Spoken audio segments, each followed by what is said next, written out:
प्रभु के पवित्र नाम को सारा आदर और महिमा आज इस अनुग्रह दिन में अर्पित करते हैं। आप सभी प्रिय श्रोताओं को प्रभु यीशु मसीह के नाम से मेरा स्नेह अभिवादन। रोमियो की पुस्तक 12वां अध्याय 13वां वचन।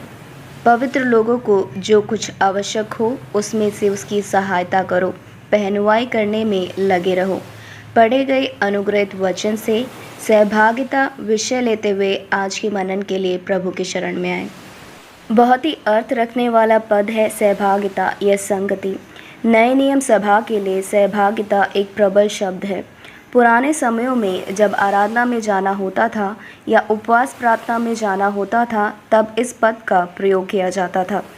आज की तरह बाइबल स्टडी, उपवास प्रार्थना या केयर सेल या कॉटेज मीटिंग बोलने के बजाय इन सभी सभाओं के लिए पुराने समयों में सहभागिता या संगति का प्रयोग किया जाता था, क्योंकि उस समय के लोग सहभागिता का मूल्य अच्छे से समझते थे। पवित्र वचन में करीबन 21 बार सहभागिता पद का प्रयोग किया गया है। सहभागिता का अर्थ साथ मिलके होता है, अर्थात ये साथ मिलने का कारण और अनुभव हम विश्वासियों के लिए वचन कहता है हम दिव्य स्वभाव के साथ सहभागी हैं। दूसरा पत्रस 1 अध्याय 4 वचन के अंतिम पद में कहा गया है, ईश्वरीय स्वभाव के सहभागी हो जाओ।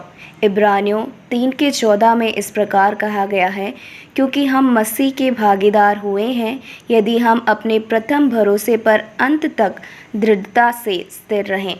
भागीदार हैं, इसलिए हमें सहभागिता के बंधन को दृढ़ रखना है। हम सभी स्वर्गीय बुलाहट के भागीदार हैं। हम सभी की बुलाहट एक है, इसलिए सहभागिता में भी सम्मिलित हमें होना चाहिए। एक विश्वासी जीवन असंभव है बिना सहभागिता के। आज के इस जीवन में अनेक परेशानियां और तकलीफ़ें हम पर आती हैं और उन पर हम जय पाते हैं। उसका कारण हमारे प्रभु यीशु मसीह के दुख उठाने और उस सहभागिता में हम शामिल होते हैं, इसलिए हम उन परेशानियों पर जय पाते हैं। और इतना ही नहीं, जब प्रभु का आगमन होगा तब हम उसके तेज में प्रकाशित होंगे और उस तेजस के हम भागी होंगे। यह वचन 1 कुरिन्थियों 1 अध्याय 7वां वचन और 1 पत्रस 5वां अध्याय 1 वचन में लिखा गया है।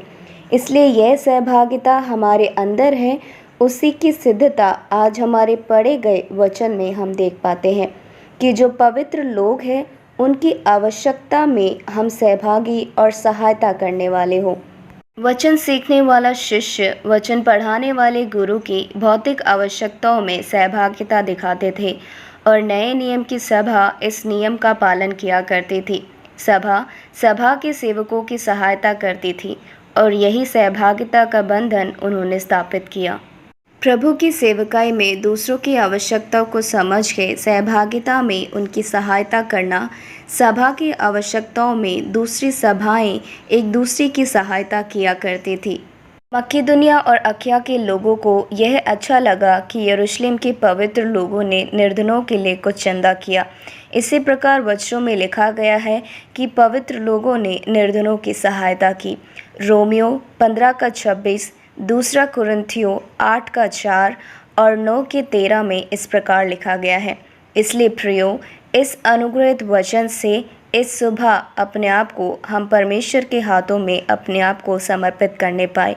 एक अच्छी सहभागिता का बंधन रखने के लिए प्रभु हमारी सहायता करने पाए।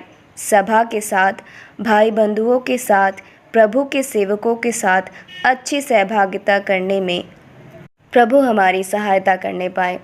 आइए हम आंखें बंद करें और प्रार्थना में जाएं। स्वर्गीय पिता परमेश्वर, हम इस परदेश में परदेसी होकर रहते हैं।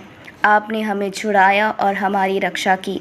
एक बड़ी सभा के समूह के साथ हमें जोड़ा और उस समूह के साथ हम हमारी सहभागिता को निभा पाएँ और अच्छी सहभागिता में हम रहने पाएँ। इसके लिए आप हमारी सहायता करें। प्रभु यीशु मसीह के नाम से इस प्रार्थना को मांगते हैं, आमीन। प्रभु आप सभी का दिन अनुग्रहित करें।